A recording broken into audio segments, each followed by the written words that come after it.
আজি তোমালোকৰ আগত লৈ আহিছোঁ BA ছেকেণ্ড ছেমিষ্টাৰৰ ছাবজেক্ট হিষ্টৰীৰ ইউনিট 3ৰ অতি চমু প্ৰশ্নটোৰ আলোচনা কৰিম। কুৱেশ্যন নম্বৰ 1 দিয়া আছে যে দিল্লীৰ চুলতান যুগত শাসন কৰা শেষৰ বংশটোৰ নাম কি? তো শেষৰ বংশটোৰ নাম হ'ল যে লোডি বংশ। আৰু কুৱেশ্যন নম্বৰ 2 দিয়া আছে যে প্ৰথম পানিপথৰ যুদ্ধ কাৰ কাৰ মাজত হৈছিল? তো ইয়াৰ এনচাৰত দিয়া আছে যে বাবৰ আৰু ইব্ৰাহিম লোডিৰ মাজত প্ৰথম পানিপথৰ যুদ্ধ হৈছিল।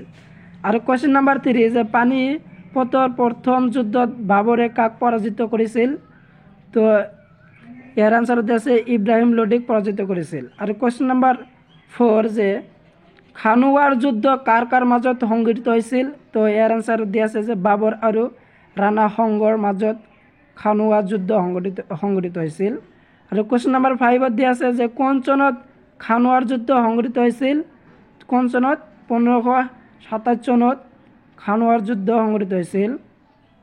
আৰু কুৱেশ্যন নম্বৰ 6 যে গাগ্ৰাৰ যুদ্ধ কাৰ কাৰ মাজত আৰু কোন চনত সংঘটিত হৈছিল? তো ইয়াৰ আনচাৰত আছে বাবৰ আৰু মহম্মদ লোডিৰ মাজত 1529 চনত গাগৰ যুদ্ধ হৈছিল। আৰু কুৱেশ্যন নম্বৰ 7 দিয়া আছে যে কোন কোন যুদ্ধৰ ফলত বাবৰে আফগান ৰাজ্য জয় কৰিছিল? আৰু ইয়াৰ আনচাৰত দিয়া আছে যে 1529 খ্ৰীষ্টাব্দৰ গাগ্ৰাৰ যুদ্ধৰ ফলত আফগান ৰাজ্য জয় কৰিছিল। আৰু কুৱেশ্যন নম্বৰ 8 দিয়া আছে যে বাবৰৰ আত্মজীৱনীখনৰ নাম কি আছিল? তো ইয়াৰ আনচাৰটো হ'ল যে তুজুক-ই-বাবৰী। বাবৰী আত্মজীৱনীখনৰ নামটো হ'ল যে তুজুক-ই-বাবৰী। আৰু তাৰপিছত আছে কুৱেশ্যন নম্বৰ 9 যে বাবৰৰ পূৰ্বৰ নাম কি? তো ইয়াৰ আনচাৰখিনি তোমালোকে চাই ল'বা, কাৰণ নহ'লে ভিডিঅ'টো পিছে দীঘলে হৈ গৈ আছে। তো তাৰ কাৰণে তোমালোকে এনচাৰবিলাক চাই ল'বা। মই জাষ্ট তোমালোকক কুৱেশ্যনবিলাক কৈ দি আছোঁ।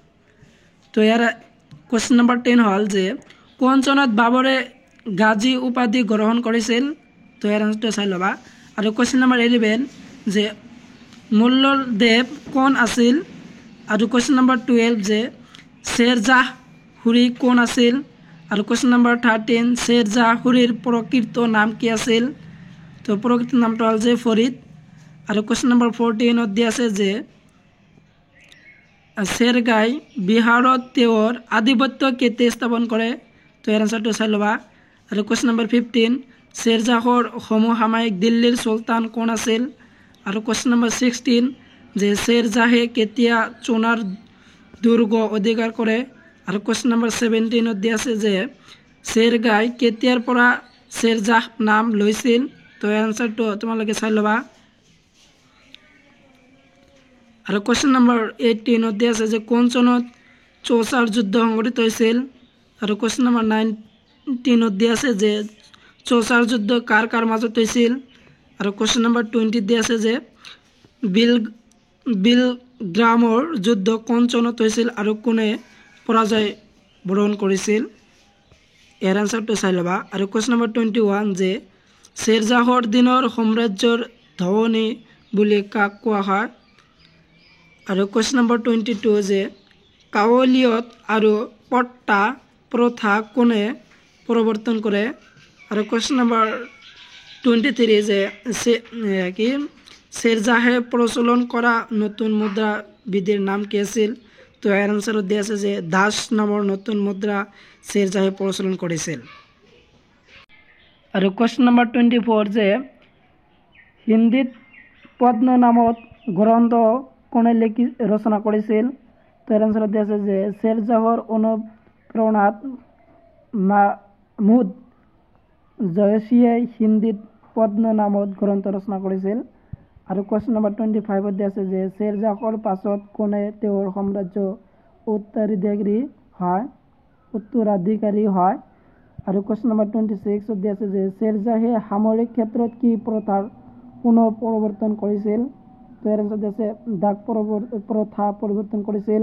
আৰু কুৱেশ্যন নম্বৰ 27 যে বৰখমজিত গড় কোন আছিল? আৰু কুৱেশ্যন নম্বৰ 28 আদিল শ্বাহ কোন? আৰু কুৱেশ্যন নম্বৰ 29 যে বিজয়নগৰ ৰাজ্য কোনে প্ৰতিষ্ঠা কৰিছিল? আৰু কুৱেশ্যন নম্বৰ 30 যে বিজয়নগৰ ৰাজ্যখনত কোন প্ৰতিষ্ঠা কৰা হৈছিল। আৰু কুৱেশ্যন নম্বৰ 31 অমুক্ত মাল্য দাহ কি। আৰু কুৱেশ্যন নম্বৰ 32 যে কোনজন বিজয়নগৰ ৰজাই নগলপুৰম নগৰ নিৰ্মাণ কৰিছিল। কৃষ্ণদেৱ ৰায়। বিজয়নগৰ ৰজাই নগলপুৰম নগৰ নিৰ্মাণ কৰিছিল। কুৱেশ্যন নম্বৰ 33 যে তালিকোটাৰ যুদ্ধ কেতিয়া হৈছিল। তাৰ এনচাৰ হৈছে 1565 খ্ৰীষ্টাব্দত।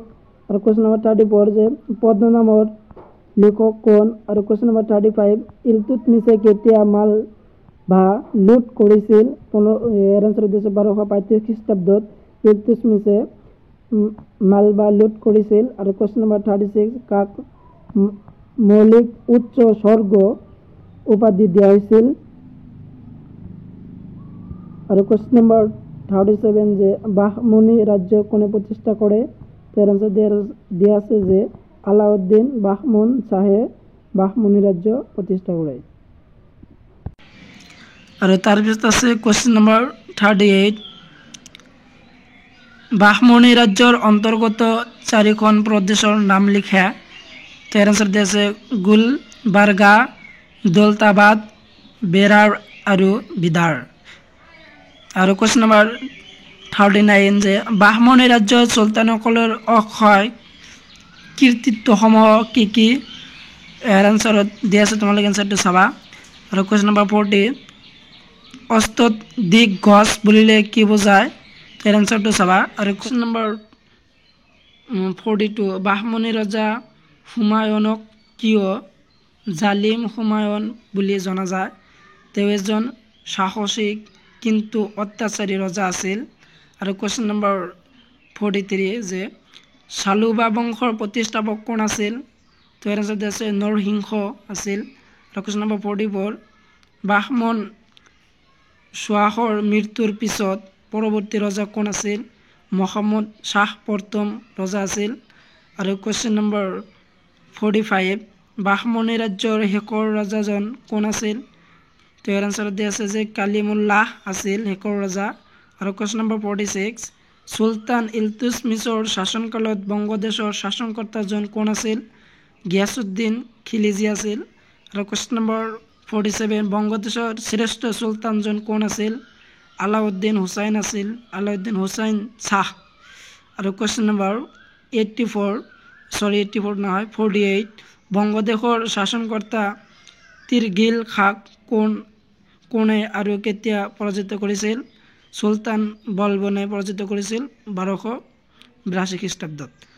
আৰু তাৰপিছত আছে কুৱেশ্যন নম্বৰ 49 বুগৰা খাঁ কোন আছিল।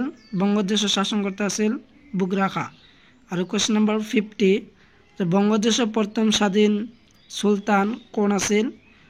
ইয়াৰ এনচাৰ দিয়া আছে যে শামছুদ্দিন ইলিয়াছ শ্বাহ। আৰু কুৱেশ্যন নম্বৰ 51 গৌড় ৰাজ্যৰ বিখ্যাত সোণোৱালী মছজিদটো কোনে নিৰ্মাণ কৰিছিল। তাৰ এনচাৰ দিয়া আছে যে হুচাইন শ্বাহ নিৰ্মাণ কৰিছিল। আৰু কুৱেশ্যন নম্বৰ 52 শ্ৰী চৈত্যদেৱে কাৰ শাসনকালত বংগ আৰু উৰিষ্যাত বৈষ্ণৱ ধৰ্ম প্ৰচাৰ কৰিছিল। তো ইয়াৰ এনচাৰত তোমালোকক দেখুৱাই আছোঁ এনচাৰটো, তোমালোকে এনচাৰটো চাই ল'বা। তো ইয়াৰ এনচাৰত দিয়া আছে যে হুচাইন শ্বাহৰ শাসনকালত। আৰু কুৱেশ্যন নম্বৰ 53 গুজৰাট ৰাজ্য কোনে স্থাপন কৰিছিল। তো ইয়াৰ এনচাৰটো চাই ল'বা। আৰু কুৱেশ্যন নম্বৰ 54 গুজৰাটৰ প্ৰথম মুছলমান শাসকজনৰ নাম কি। আৰু কুৱেশ্যন নম্বৰ 55 পঞ্চদশ শতিকাত গুজৰাটৰ ৰাজধানী কি আছিল। আৰু কুৱেশ্যন নম্বৰ 56 আহমদনগৰ কোনগৰাকী ৰাণীয়ে মোগলৰ বিৰুদ্ধে সাহসেৰে যুদ্ধ কৰিছিল। তাৰ এনচাৰ দিয়া আছে যে ৰাণী ছাদ বিবিয়ে। আৰু কুৱেশ্যন নম্বৰ 57 যে সাহসী ৰাণী ছাদ বিবিৰ ৰাজ্যখনৰ নাম কি আছিল। কুৱেশ্যন নম্বৰ 58 বৰ্তমান আহমেদাবাদ চহৰখন কোনে নিৰ্মাণ কৰাইছিল। আৰু কুৱেশ্যন নম্বৰ 59 গুজৰাট ৰাজ্যৰ শ্ৰেষ্ঠ চুলতানজন কোন আছিল।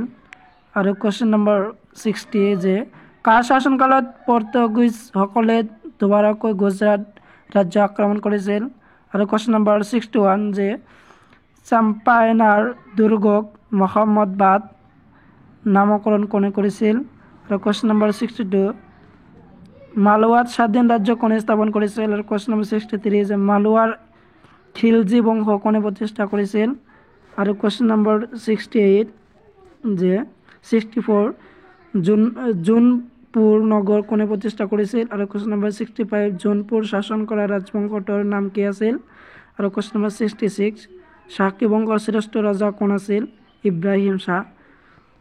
সম্পূৰ্ণ ভিডিঅ' চাই থকাৰ বাবে তোমালোকক সকলোকে ধন্যবাদ।